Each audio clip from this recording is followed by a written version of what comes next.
ბაზრის მოცულობა გლობალურ სურათში რომ შევხედოთ 750 მილიარდი დოლარის ფარგლებში არის და ის წლიურად საშუალოდ 20%-ით იზრდება, რაც მას პლანეტის ერთ-ერთ ყველაზე სწრაფად მზარდ ინდუსტრიად აქცევს. მონაცემთა გამოთვლები და სერვისები თანამედროვე ციფრული ეკონომიკის საყრდენი არის და ის ამოძრავებს ყველაფერს სოციალური მედიის პლატფორმებიდან დაწყებული საწარმოთა პროგრამული უზრუნველყოფით დასრულებული. ზრდის დინამიკასთან ერთად კი ამ ბაზარს სირთულეც გამოარჩევს, რადგან მცირე ზომის კომპანიებისათვის იქ შესვლა ფაქტობრივად არის შეუძლებელი, რადგან ბაზრის უდიდეს წილს პლანეტის უმსხვილესი ტექნოლოგიური კომპანიები, მათ შორის Amazon, Microsoft, Google და Alibaba აკონტროლებენ, რომელთაც მრავალ მილიარდიანი დატა ცენტრები და ფიზიკური ინფრასტრუქტურა გააჩნიათ. თუმცა საქართველოში აქტიურად დაიწყო ამ მიმართულებით ინვესტირებაც და ჩვენს გადავწყვეტეთ, რომ მოვიკითხოთ, რა პერსპექტივა აქვს საქართველოში ეგრეთ წოდებული დატა ცენტრების მშენებლობას, რამდენად შეიძლება საქართველო ამ კუთხით ტექნოლოგიური გიგანტებისთვისაც გახდეს საინტერესო და რა გამოწვევები შეიძლება ახლდეს პროცესს, მათ შორის ელექტროენერგიის მიწოდების კუთხითაც. მამუკა სამხარაძე, UGT-ის IT სერვისების საოპერაციო დირექტორი გვერდდება თემაზე სასაუბროთ ახლა საქმიანი დილას ეთერში. მოგესალმებით ბატონო მამუკა. მოგესალმებით. დილამშვიდობისა მამუკა, მიხარია რომ ხარ ჩვენთან ერთად. მიხარია მეც თქვენთან სტუმრობა, მივესალმებით თქვენს მაყურებელს. თქვენი მოწვევის და შეწუხების მთავარი მიზეზი ეხება მონაცემთა დამუშავების ცენტრის რაობას. მოდი ესე ვიტყვი. იმიტომ რომ ვინც არ უნდა გააჩერო, მე მგონი ქუჩაშიც კი უკვე ყველა რაღაცა კომპეტენტური სახით უპასუხებს კითხვაზე პასუხს რომ მისთვის ცნობილია რა არის დატა ცენტრი. მაგრამ რეალობაში რომ ჩაყვე ძალიან ცოტამ თუ იცის ვინმე მისი რეალური დანიშნულება. იქნება ახსნათ ბატონო მამუკა თქვენი დახმარებით და იცოდეს საქმიანმა საზოგადოებამ რას წარმოადგენს დატა ცენტრით სახელად ცნობილი აი ეს უზარმაზარი ინფრასტრუქტურა, რომელიც დღეს ყველაზე მოთხოვნადია მსოფლიოში ინვესტირების კუთხითაც და მიხარია რომ ამ კუთხით საქართველოშიც იდგმევა ნაბიჯები. კი ბატონო, შევეცდები გავაკეთო ამასთან დაკავშირებით განმარტება.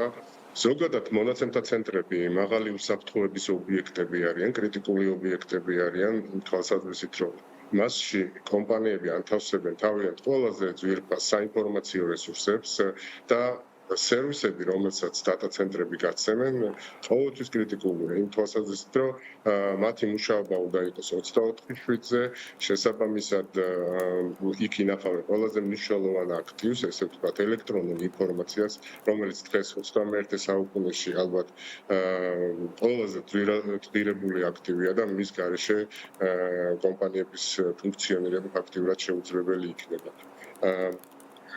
დატა ცენტრებში ხდება ამ მონაცემების ესე ვთქვათ დამუშავება, გადაცემა, ფერმისაცნობობა 24/7-ზე და ეს ძალიან რთული ეკოსისტემაა, რომელიც უზრუნველყოფს სერვისების უწყვეტ მიწოდებას.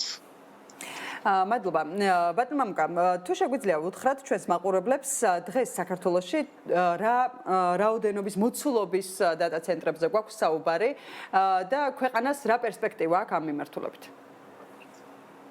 საქართველოს რა თქმა უნდა ცოტა ჩამორჩება ახლა მსოფლიო ტენდენციებს, მაგრამ ესე ვთქვათ, საშუალო დონის დატა ცენტრები საქართველოშიც არის და უკვე ოპერირებს გარგახანია, მათ შორის UGT-ც არის წარმოდგენილი ორი მცირე დატა ცენტრით, ესე ვთქვათ, ზოგადად დატა ცენტრის სერვისები შეიძლება რამდენიმე ნაწილად დავყოთ, ეს არის cloud სერვისები, რომელიც ჩვენი პრიორიტეტია მაგალითად და ასევე შეიძლება იყოს კოლოკაციის სერვისები, რომელსაც უფრო ფართო და დიდი დატა ცენტრები სჭირდება.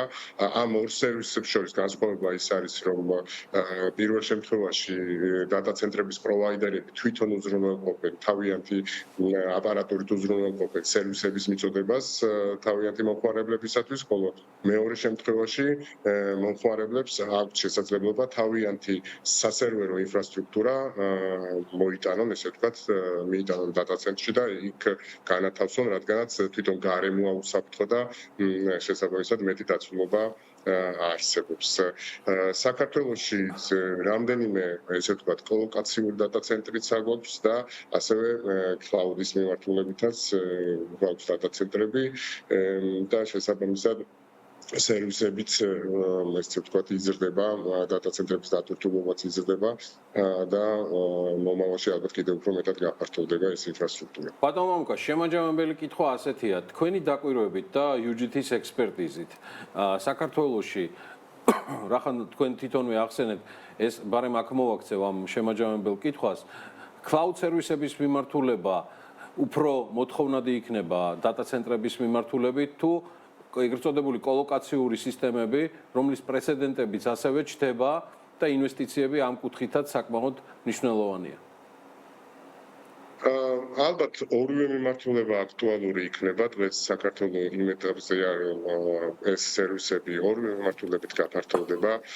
ზოგადად სოფლიო ბაზარზე ეხლა დატა ცენტრების მიმართულებით მოთხოვნა ძალიან გაზრდილია, მაგრამ ამის ერთ-ერთი მთავარი მიზეზი უფრო ხელოვნური ინტელექტის ესე ვთქვათ მოდელების დამუშავებაა. საქართველოს ამ მხრივ ჩამორჩება და შესაძლებელია საქართველოში ესეთი ტიპის ოპერაციების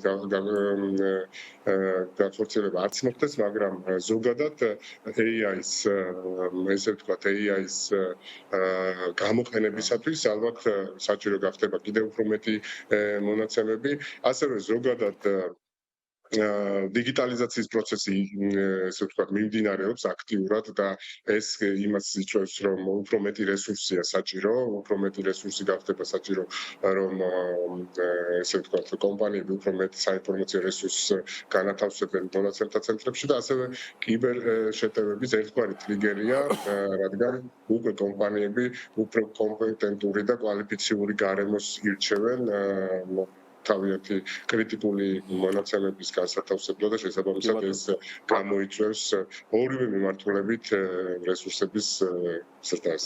მადლობა ბატონო მამუკა და ვიდრე დავასრულებდეთ საუბარს, ავსვათ გსურს კითხოთ UGT Cloud-ზე, რომელიც ექსკლუზიური დისტრიბუტორი არის საქართველოში ამ სერვისის UGT Cloud Force, რომელშიც აი ეს ბიზნესები ერთიანდება და საინტერესო არის ბოლო მონაცემები, რამდენად მოთხოვნადი არის ეს cloud სერვისი UGT-ში და როგორი არის მათ შორის ბიზნესების მხრიდან გამოხმაურება. მადლობა ამ კითხვისთვის, მოგახსენებთ UGT-ში უკვე როგორც აღნიშნე, ორი მონაცემთა ცენტრი გვაქვს ოპერაციებში ჩართული და შესაბამისად მოთხოვნა იზრდება. ასევე 2021 წელს უკვე გეგმავთ მესამე მონაცემთა ცენტრის აშენებას, რომელიც იქნება უფრო დიდი მასშტაბის და სხვადასხვა სერვისებსაც შევთავაზებთ კლიენტებს. ჩვენი მონაცემთა ცენტრები ზოგადად სერტიფიცირებულია საერთაშორისო სტანდარტებით, მაგალითად ISO სტანდარტებით უსაფრთხოების მიმართულებით, ეს არის ISO 27001 და 27017, ეს cloud-ის სტანდარტია, ასევე პერსონალური მონაცემების სტანდარტების მიხედვით, ეს არის GDPR თუ ISO 27018 სტანდარტი და ასევე ზოგადად პროცესებიც იმართება შესაბამისი სტანდარტებით, ესეც ISO სტანდარტია 20000-ის სახეობის და შესაბამისად ჩვენი სერვისები, ესე ვთქვათ, ვფიქრობთ, რომ უსაფრთხოა და ჩვენი კლიენტებსაც თავაზობთ, ესე ვთქვათ, განთავსებას თავიანთი საინფორმაციო რესურსების ჩვენთან. ჩვენი მთავარი მიზანი ახლა ამ ეტაპზე არის სერვისების მრავალფეროვნება. ჩვენ ვცდილობთ, რომ უფრო მრავალფეროვანი სპექტრი ჩვენი პორტფელი გამომრავალფეროვნოთ და შევთავაზოთ ჩვენს კლიენტებს, მათ შორის ეგრეთ წოდებული GPU სერვისები, რომელიც ხელოვნური ინტელექტის მიმართულებით გამოიყენება და ახალ მონაცემთა ცენტრში გვექნება სპეციალური GPU ზონაც, GPU-თვის განკუთვნილი ეგრეთ წოდებული სპეციალური ოთახი, რადგან ამ ესე ვთქვათ გარემოს სჭირდება უფრო სპეციალური გაგრილების სისტემები, სხვადასხვა კომპონენტების შეცვლილია, უფრო მეტი სითბო გამოიყოფა და შესაბამისად ამ GPU ზონაში შეგვეძლება ჩვენს კლიენტებს შევთავაზოთ ესე ვთქვათ ეგრეთ წოდებული ხელოვნური ინტელექტის მოდელების გამოყენების სერვისები. მამუკა, მადლობა საინტერესო საუბრისთვის. მამუკა სამხარაძეს მოსპენძლობდით საქმიან დილაში UGT-ის IT სერვისების ოპერაციების დეპარტამენტის დირექტორი იყო ჩვენთან ერთად.